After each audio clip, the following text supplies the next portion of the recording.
I told you this morning at breakfast that there are 466,000 people on the Facebook application for what's your superpower, what's your hero's superpower. And you looked stunned. Yeah, I hadn't heard those metrics. Yeah. So, first of all, let's go back to the beginning. Where did heroes come from? The actual idea? Yes. Well, I had a television show on the air for 6 years called Crossing Jordan. And it was a procedural drama, closed-ended television show. And at the time, I had a development deal with the network to come up with another show, and I didn't have another idea. I was busy working on the one that I had on the air. But I started to sort of think about a couple of things from a couple of directions. One, I started to think about what it was that I wanted to spend. You know, when you do a television show, and especially one that actually does take off and turn into something, and you end up having to mother it and father it and work on it. It better be a subject matter that you are, or at least have an initial premise that can drive you for a long time. So I started to think about what it was that I wanted to say more than anything else. And then I started to think about what forum I wanted to say it in, what kind of shape I wanted to. I knew that I didn't want to work in a closed-ended environment of closed-ended storytelling. I was sort of desperately trying to figure out how to do a more open-ended kind of storytelling. Something that I've come to sort of regret at times because that has its own set of problems. But I was really, most writers who work in television become frustrated by the short, kind of artificial wrapping up of a story in an hour. And so we all kind of fantasized constantly about, well, wouldn't it be great if we could just tell these stories over half of a season or a whole season, or, you know, and drag them along. So I started thinking about wanting to do a longer serialized kind of storytelling. And the network that I was on, NBC, at the time did not have a large ensemble serialized show. But what was really driving me was thinking about what I wanted to talk about and what I wanted to put out there in the world. And I have two kids, two small. Well, they're not as small anymore, but at the time they were, 5 and 7, And I was thinking quite a bit about the kind of world that they were going to inherit, and was pretty, pretty upset about the general state of being in the world, and started to think about, wouldn't it be great to actually do a show about saving the world? So when I started to talk about this with the network, I told them I wanted to do a show about saving the world, and their first reaction was, well, great, a cop show is saving the world, you putting criminals behind bars is sort of one cup of justice in the well of injustice out there. Maybe that's what you should. And no, you don't understand. I want to save the world. That's what I'm talking about. Well, how about a law show? The lawyer who's fighting for the little guy, and it's one step at a time, saving the world. No, you don't understand. I want to do a show about saving the world, and that was sort of all I had. And when I started to think about, well, is it a cop show? Is it a law show? Is it a medical show? All of those obviously encompass that idea to some extent, but they didn't work on the scale that I was trying to accomplish, and I sort of backed into the idea of superpowers. When you backed into the idea of superpowers, were you aware, just in your mind, that there is an absence of heroes in the world? Oh, yeah, no, absolutely, and I think that was part of the discussion. Was I started to think about, I think the 9/11 and the sort of postmodern view of what we had an administration that I was feeling was not, you couldn't turn to your government and you couldn't turn to institutions. And you probably still can't. But I started to think about this sort of postmodern idea of what a hero was. It was no longer someone that you held up and that everybody sort of collectively held up.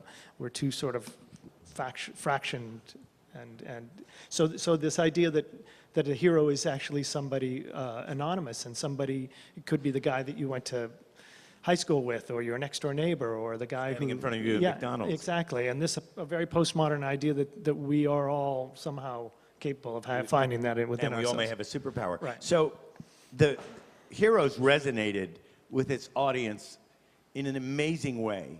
And the audience, you did not go in to NBC and say, I want to save the world interactively. No. And yet the audience on its own started to interact, started to build communities. There was a chart I used to use that was NBC provided content versus user generated content and fan sites. And the ratio was totally off the chart for user generated fan sites. So we have the DVD. Oh, okay. and- Yeah, this is I think it's a DVD from the second season. It's a little old, but it gives you the idea of just the range of content that we generated on our online. And while we're world. queuing that up, Heroes 360 actually won, Evolution, sorry, actually won the Primetime Emmy Award for Interactive Television. And by the way, Suzanne Stefanik, raise your hand. Suzanne, if you want to enter this year, talk to Suzanne. She's chair of the awards for the Interactive Media Peer Group. This was amazing what has happened. And NBC sort of just went with the trend. And let's take a look at it. And then, and I'll talk a little bit about Terry, are you where ready? it came from. Yeah, don't mind there's a slightly cheesy voiceover here, but that's the marketing of it all.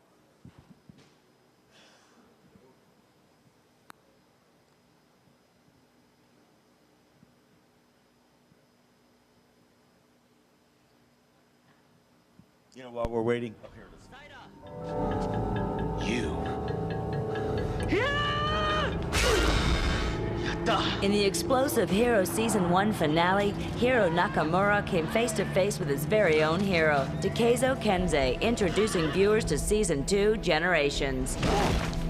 In the off-season and beyond, the Hero saga continues online. Exclusive online content picks up the story where the show leaves off.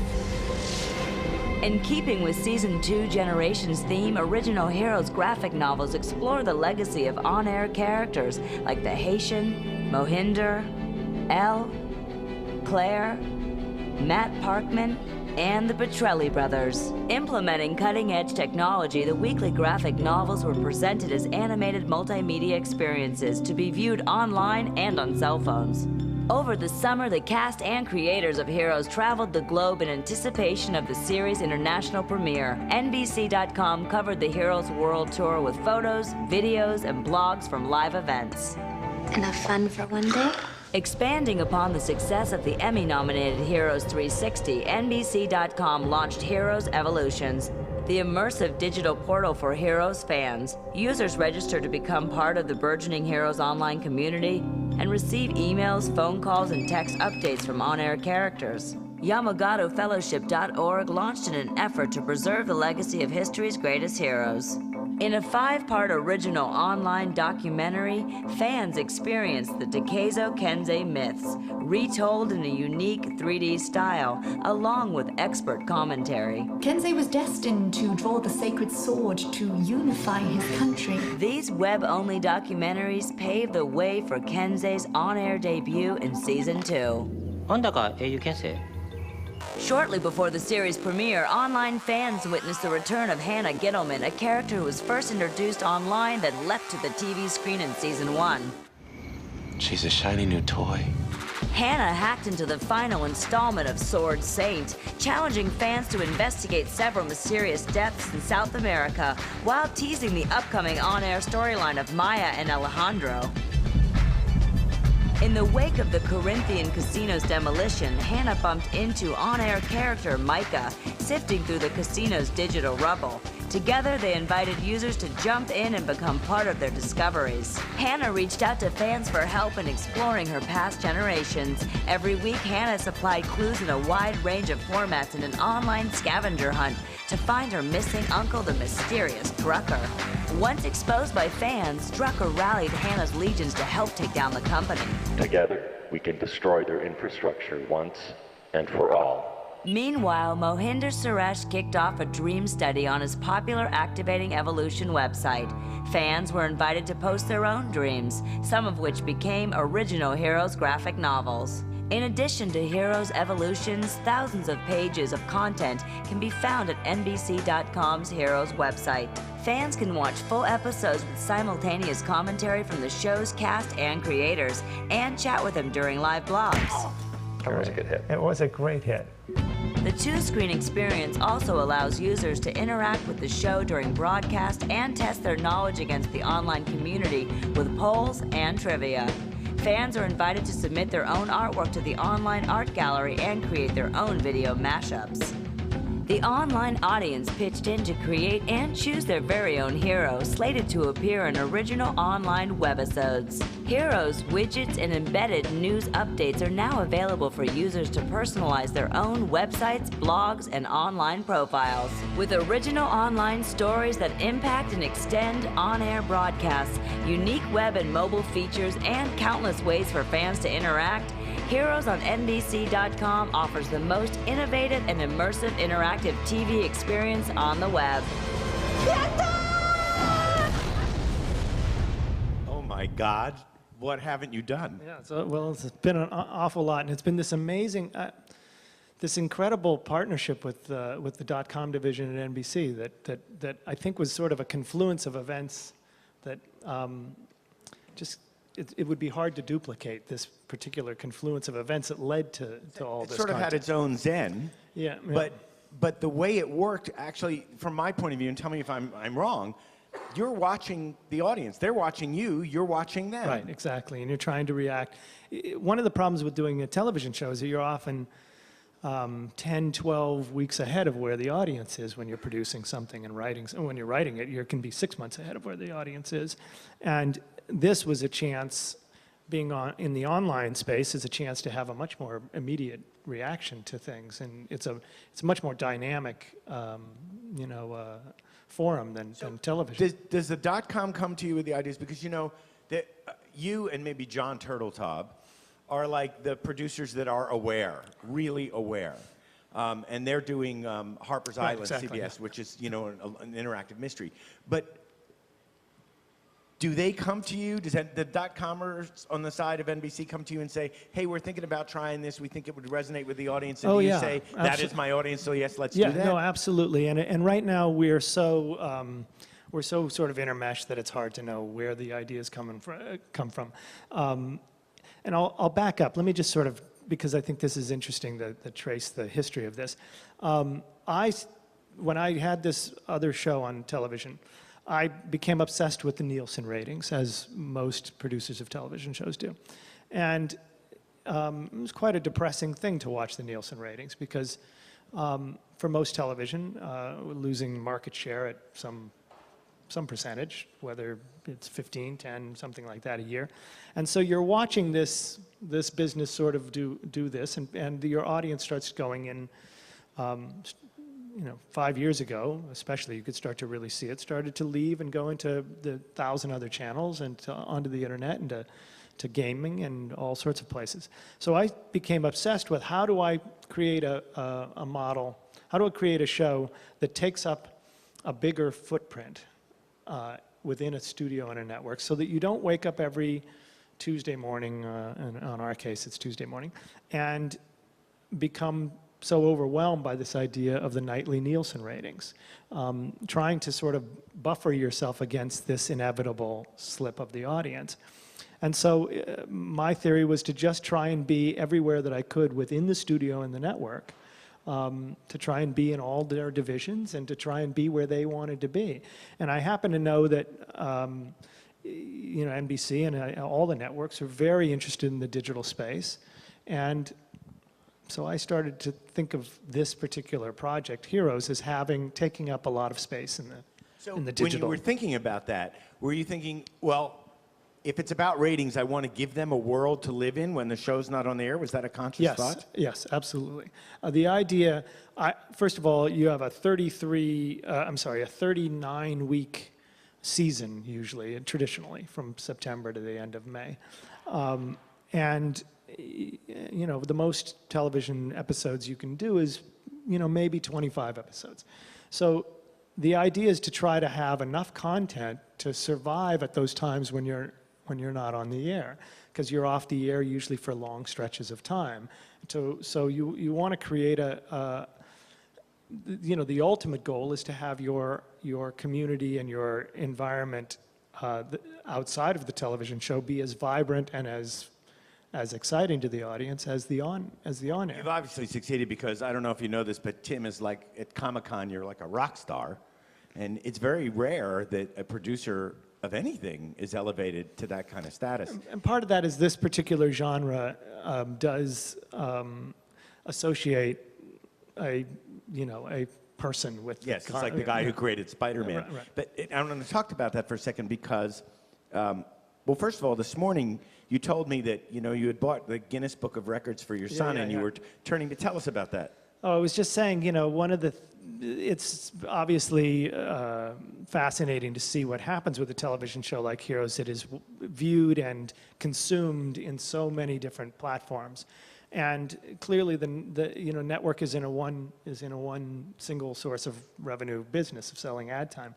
So some of the other metrics are often sort of hard to discover. And I have a 9-year-old son who's obsessed with Guinness Book of World Records, so I bought him the new 2009 book, and I'm sitting on the bed with him, turning the pages, looking at all the various things, and we get to the television part of it, and I turn the page, and there's this big picture of the Masaoka, the actor who plays the hero Nakamura, and a big picture of him on the page, and it says Heroes, the world's most downloaded television show.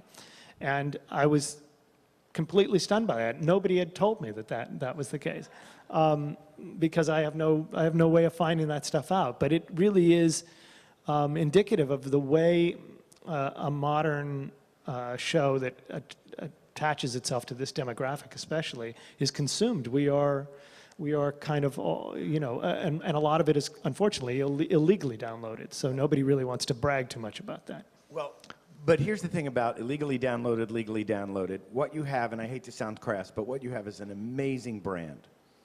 And I do want to talk about what you've learned from this experience, but the day will come, as it does to all television shows, where Heroes will cease to exist as a television show. Now, when you look at the genre per se, I mean, for those of you that have X-Men #1, that comic book that's worth an absolute fortune, you've created this world, and do you envision this world continuing on even when there's no television show? It's funny you say that because I'm obsessed with this right now. Because clearly, when you look at the financial world that we're living in, making a big, expensive television show has got a certain shelf life. When you are talking about viewers going to all these different platforms, and so. Clearly, yes, the premise of Heroes is that this is happening to an infinite number of people out there in an infinite number of places, all who have their own stories, and there's no set premise of getting off of an island, or it doesn't have a set story engine, and as you said, therefore could just sort of live on. And so I think the idea is to migrate as much material as possible into these other platforms to wean the audience off of the idea of the mothership of a show, because eventually, and I don't know when that is, eventually that will cease to exist. And yet there are some brands, and this is reminiscent to me, I don't know if any Trekkies in the audience, but this is reminiscent to me when you went to the Star Trek experience in Las Vegas. I don't know if you ever walked through that. It was amazing, the backstory and the worlds for the Ferengi and the Klingons, and entire mythologies, entire histories created. And so the Star Trek brand is now part of our culture and can live on forever. Do you envision that happening with the Heroes brand? What's fascinating about it is that I think we have only scratched the surface of the whole user-generated aspect of this, the whole fan fiction, invent your own heroes, create your own superpower, create your own origin stories. I think there's a whole world out there of using the fairly loose parameters of the premise and allowing for a real user-generated world to deepen the mythology. The mythology of this show, this is one of the secrets to creating a big, 360-degree platform, is to have a premise that has a very deep mythology and a very large canon. And one of the secrets also is to have every piece of the mythology feed the canon. So in other words, every piece of content feeds the canon, becomes part of the canon for the fans. And the real currency that we trade in is this idea of a social currency of knowledge about the show. Fandom is very much about your personal knowledge of the show as compared to the fan who's next to you. People want to feel that they have a tighter and closer connection with the content that they love. And so the idea is to provide as many avenues as possible for that very dedicated fan to know more about the show. And so every single thing that we put out there is one more piece of one more sort of thimbleful of knowledge that fills out this canon. In other words, when we sell a replica of Hiro Nakamura's sword in the NBC Experience store, which you can buy, on the back of that box that the sword comes in is a little story about the sword that you can only get by purchasing this thing. And so if you have purchased this, you now know one more bit of information. I want to go from that point right there. You and I, Tim and I have had some philosophical, metaphysical discussions because, when you meet someone who wants to save the world, you want to go, well, yeah, how the hell do you think you're going to do that? So we talked about different movements, social causes, and, the undercurrent of our whole conference has been social media. We all know it. It's, talk about elephants in the room. It's come up, it's come down, but we've danced with it, we've danced around it. But what we talked about was wrapping things that make a difference. In other words, in a story, like my example before we get to you. Does anyone know about Tom's shoes? People. Okay. Oh, you have to know about Tom's shoes. You have to know about Tom's shoes. Yeah.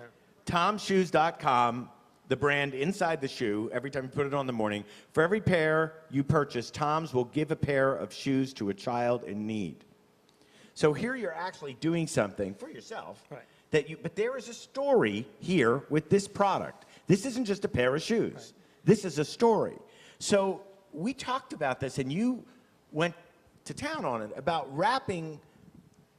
saving the world in a story. Yeah. No, I'm very convinced that the missing element to real social conscious movements is the idea of narrative, and I think that that's how we all understand our place in the world, is through narrative, even though we have, I think, lost a lot of that as a culture.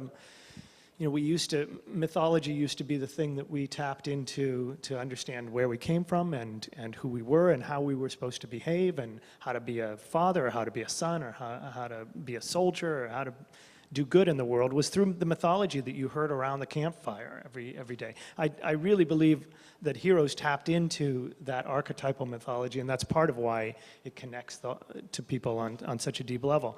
But in terms of real social movements that can do good in the world, for me the missing element is this idea of how to allow the end user out there to feel like they are a part of a mythology of doing good. And part of that, Tim, is that with you and using technology and using these conventions, you're actually enabling them to write their own story, to be part of the larger story? Ultimately, I think that's the goal: is to give people the tools and the forum to be able to slot themselves in to the mythology by joining and belonging and struggling together. And we're talking very vaguely about some ideas that Ryan and I have been talking about. But and collective problem solving. Yeah. I just want to ask, are we ending at 12:15 or 12:30, Tracy? 12:30. Okay. Then, because I want to give them enough time to have the same conversation that you and I have gotten to have. I want to go back to something you talked about the other day, which was the red camera. Right. And using the red camera, and it was almost like an epiphany for you. Yeah, Can no, you talk about that? this is sort of back to this conversation about how to migrate the content from a show like Heroes into the online world. We're doing a series of web series on the show, and you know, obviously they are at a much lower budget than what we use to put the show on the air. But we were shooting one last 2 weekends ago. I went to the set, and we shot it on a Saturday. We had to shoot it off campus from our lot because we wanted to not have it be a union thing. In order to save Say some. that too loud, they wouldn't let me move the chairs here. In order to save money, we were, you know, we did it sort of completely off of the radar of our show. We shot it on this red camera. I don't know whether you're familiar with it, but it's a new video camera. We actually were editing it on the premise of the location, on the premises there with a monitor and a laptop. And it was actually quite remarkable. First of all, it's gorgeous to look at. Looks every bit like what we shoot, with our very expensive crew and our very expensive camera equipment. And there was just something fascinating about seeing how quick and mobile and easy it was to create this content out there. And then to put it out there and to realize that this giant machine that we have can be stripped down to a much smaller scale and still tell the story. And still tell the story. And still have the production values that evoke the emotional response that you want from the viewer. And in terms of the special effects, we did sort of nominal special effects on it, but I have to tell you, just seeing where it's gone in the last 10 years that I've been producing my own television shows, we do stuff now on Heroes that we never could have dreamed of doing even 5 years ago or 3 years ago. Things that would have taken, an entire team of people and mainframe computers can be done literally sitting, in a director's chair with a laptop. So everything is changing so drastically, and the ability to put content out there in a reasonably budgeted way is just enormously exciting. Let's talk about those changes, because those changes have been, this is what this conference has been about, which is, you have the cable companies and the satellite companies, and they're distributing television content. Now they're, distributing interactive content as well. And now they're saying, DirecTV is saying, well, we're going to make our content available online. And Jeff Bukes is saying, well, we're going to make our content available online to subscribers. And you see this process happening with traditional television where people are kind of lost. Now, your brand was actually built through traditional television. Traditional television was your anchor. But in all this change, where you have quality production values and you have a lot of kids coming up who are very interested in producing quality, can a brand like this bubble up from someplace else other than television? It hasn't quite yet, but I actually believe that it's going to. I mean, I think nobody's figured out how to do, you haven't had a George Lucas come from out of nowhere yet, but it feels like we're, anywhere from, 8 seconds to 1 year away from that happening, where somebody's going to put something out there that starts as a YouTube video that turns into something that becomes a multi-headed marketing behemoth.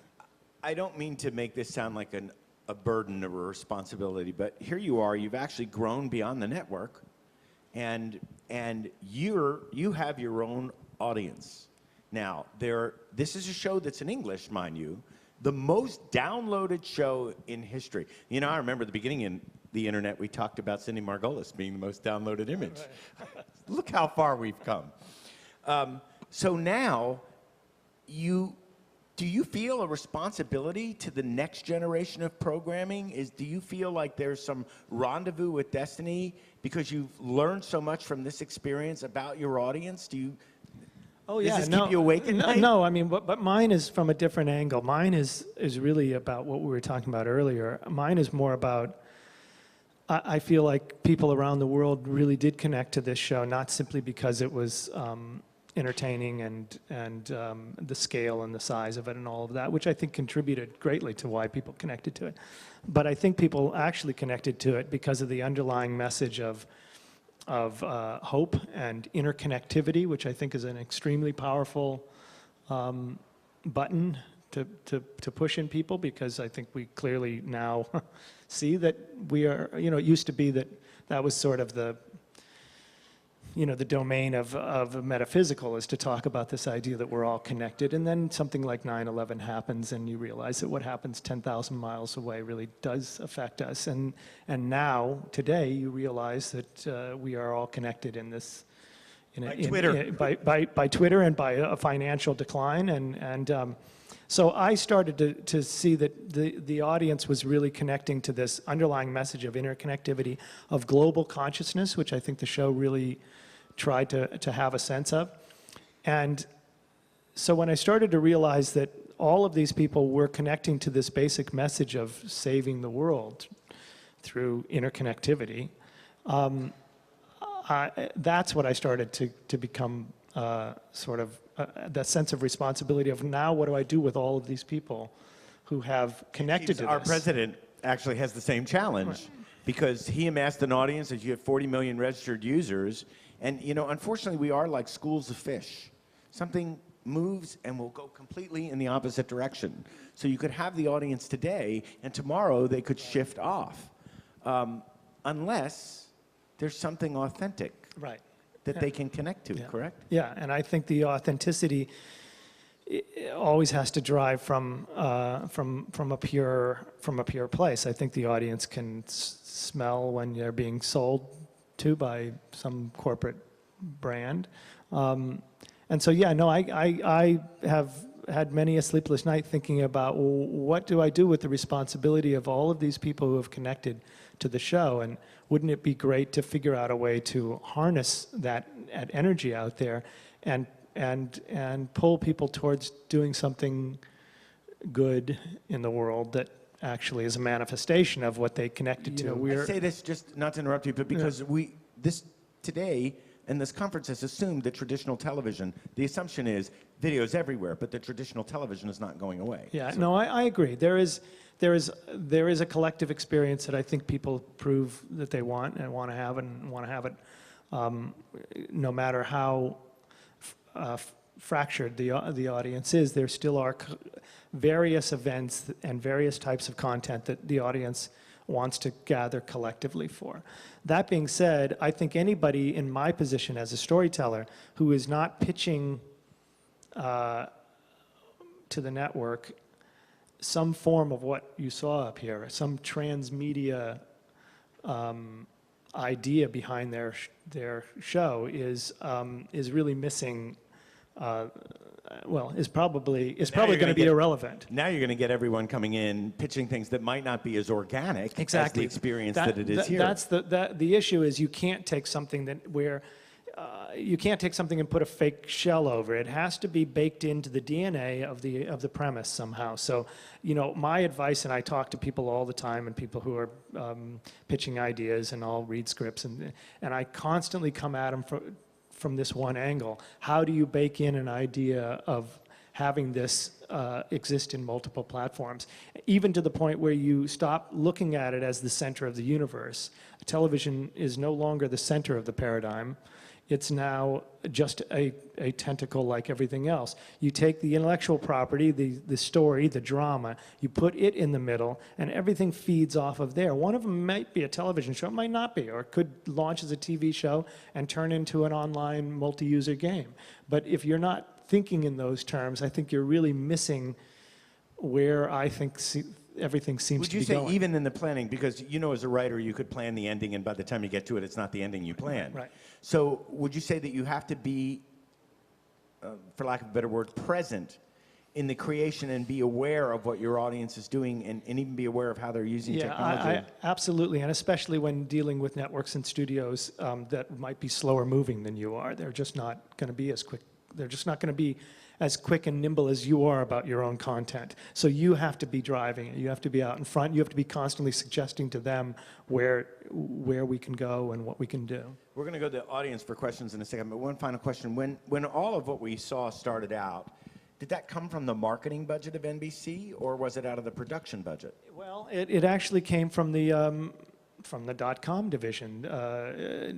NBC wanted to get very heavily into the digital space, and it was what I was saying of this confluence of events where Heroes came along at exactly the time when NBC had grown tremendously, very quickly in the .com division, and needed desperately and wanted desperately to have a way to put a toe into this world. And so in many ways Heroes became the beta testing ground for the entire division. Lucky you. And so we were living in a kind of wild west, especially in the first year and a half of it, where no idea was a bad idea because nobody knew whether it was a bad idea. So any idea you had, you would throw at the wall and see if it stuck. And they became this really, I just can't say enough about what a wonderful partner they were for us because of that. We became completely enmeshed with one another and dealt Obviously collaborated beautifully with did them. a great job, won an Emmy, Primetime Emmy.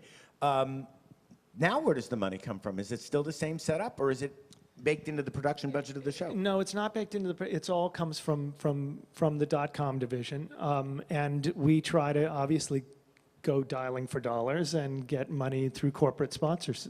Do you see the day where a show, an arrangement like this, might be a business all unto itself and have nothing to do with the network? That's I think is where it's going. Yes, I mean I really do. I think there is a model by which this becomes a transmedia channel that is able to draw sponsorship through all of these various kinds of storytelling engines. And then a network would come to you and ostensibly say, we want to participate in this, and know that they're just one piece of the puzzle. Yeah, again, that the intellectual property would be the idea and or at the center, and everything else would have fed off of it, and one of those might be a network coming and saying, this will make a great TV show. I could talk to Tim for 2 hours. Now it's your turn. Questions? And since there doesn't seem to be anybody running around with a mic in the audience, great. Here's your microphone. There's Tracy. Can you tell us who you are and what you do, and then ask your question? Sure.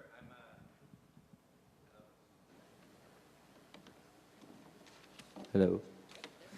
Hi, I'm Ben Watson from Overlay TV. We do interactive video. I'm wondering who else you think is doing a good job? Like. Well, now everybody seems to be in on it, but there were people that came before us that we drew very heavily on. All of the stuff out of J.J.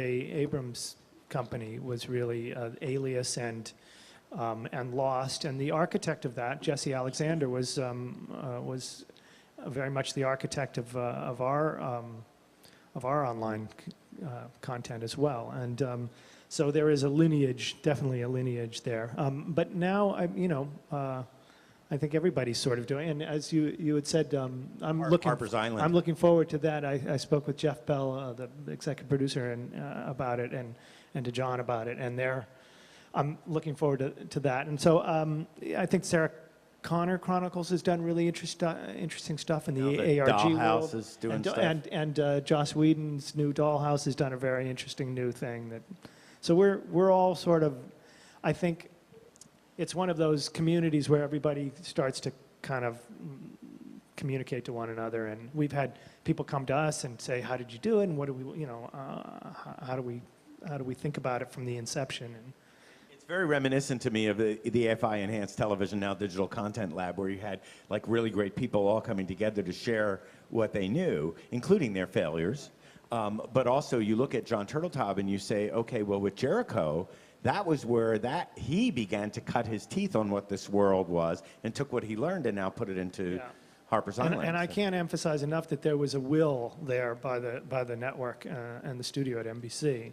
And so those doors became open, and being a incubation, lab is really a great place to be, where you're not having to constantly go in and sell yourself. They wanted it very badly. It's great to be in a supportive environment. One thing I wanted to tell you, if you want to know more about alternate reality games, follow arg.net, and I can't remember the other one, but it's great. And what I believe, and I don't know if you believe this, but I believe we're hitting a new type of convergence, which is that of video programming, social entertainment, locative, which is street gaming, and alternate reality gaming, and I really look forward to what these kids are coming up with, because you're watching it, and it's very organic. Next question. Yeah. I think, by the way, the mobile aspect is just on fire, and anybody who's going to the iPhone App Store on a regular basis is seeing the potential in storytelling that's coming out of some of these applications. Pocket entertainment. Our fearless leader wants to ask a question. Thank you, Brian. Told you not to say that. That's okay. Although I'm teasing you about that too. Anyway, I definitely believe that the ARG is a model for the future or today, but all of us need to deliver that kind of content, and we'll have to in order for interactive media to survive. But how do content providers such as yourself envision a business model around that? Because every platform has its complexities, but developing an ARG is very expensive. It's still driven by just advertising. What are the opportunities in your mind about making it a thriving economy and a community that sort of drives itself, which I think is right. the You know, fortunately and unfortunately, I haven't had to think a lot about that. And I say fortunately because I've been able to create all this content and have a show that creates all this content. I personally didn't create all this content. Without thinking a lot about making money. And it was not really, for me, was not a money-making idea. It was really an idea of telling story in a very pure way, casting a line to where the audience was. And so I have had a kind of, I've been sort of living in a walled garden where I've not had to think a lot about how something would make money. But he has people that are thinking about that. No, clearly the studio does, and the network does. Well, I hate to interrupt you, but I don't mean that all content needs to make money. I'm a passionate believer in, the art is for art's sake. But I do believe that in order for art like that to continue in the long term, that it does need to invent a business model. And I absolutely agree. So I was getting to the point where I was going to say that I am starting to think about that because I'm very interested in where this is all going. And coming from a background where I didn't have to, where I was sort of pure as the driven snow, I never had to think about what it was that I was shilling or, it was all about the show. But now I see that, clearly there is some amalgam of branded content, of integrated branded content, and some version of a subscription and a fee for playing along that I think is the most obvious way to think about it right now. And I'm sure that there's going to be all sorts of microeconomic transaction models that will arise because of this problem of how to figure out how to monetize this content. Fortunately, right now it's not tremendously expensive to produce. So in terms of in comparison to a television show, and that's partly what makes it sort of the great democratization of this kind of content, is that a couple of good programmers in a garage somewhere could come up with some very cool stuff that engages people.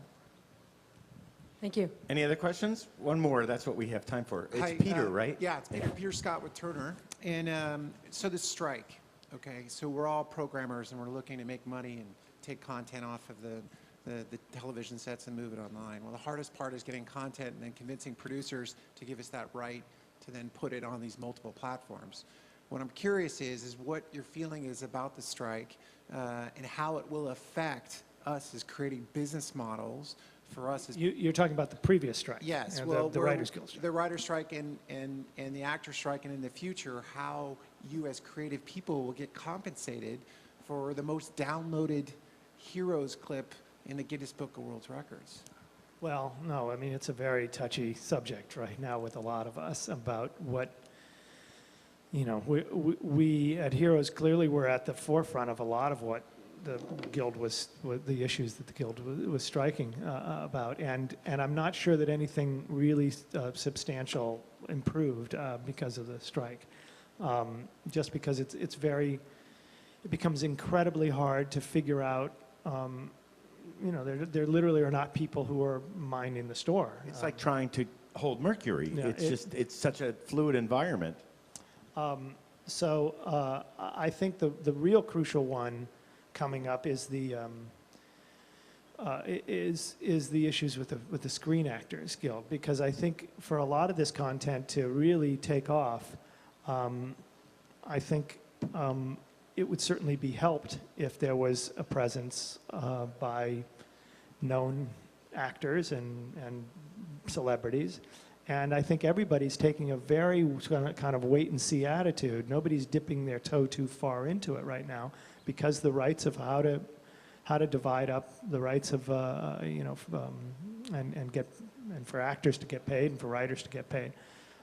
But I think that, you know, what's going to drive this is just the economics of the entire business, and the harder it becomes to and the more vertically integrated networks and studios become, the more closed those doors are to people out there. Somebody's just going to come break them down from the outside. It's like trying to describe a light bulb if it hasn't been invented. There has to be something that changes. I've heard we have less than 1 minute. So, Tim, you want to save the world. I mean, you look outside these doors and everyone is touched in some way or another. Are you optimistic about where we're going in terms of a planet and in terms of our ability to save ourselves? You know, it's a really deep question. Listen, it goes day to day. But I'll jump right to the answer. The answer for me is I'm hugely optimistic about this entire idea of social, the whole social gathering in the digital space, and the ability for people to rally and come together very quickly. I envision, you know, a time when people will mobilize in the way that Obama was able to mobilize $700 million off of tiny donations. Getting people to come together over one collective idea and doing it quickly in the age of Twitter and Facebook is very exciting for the possibility of making real change in the world. Tim, I always enjoy talking to you. Thank you so much for your time today, and thank you guys.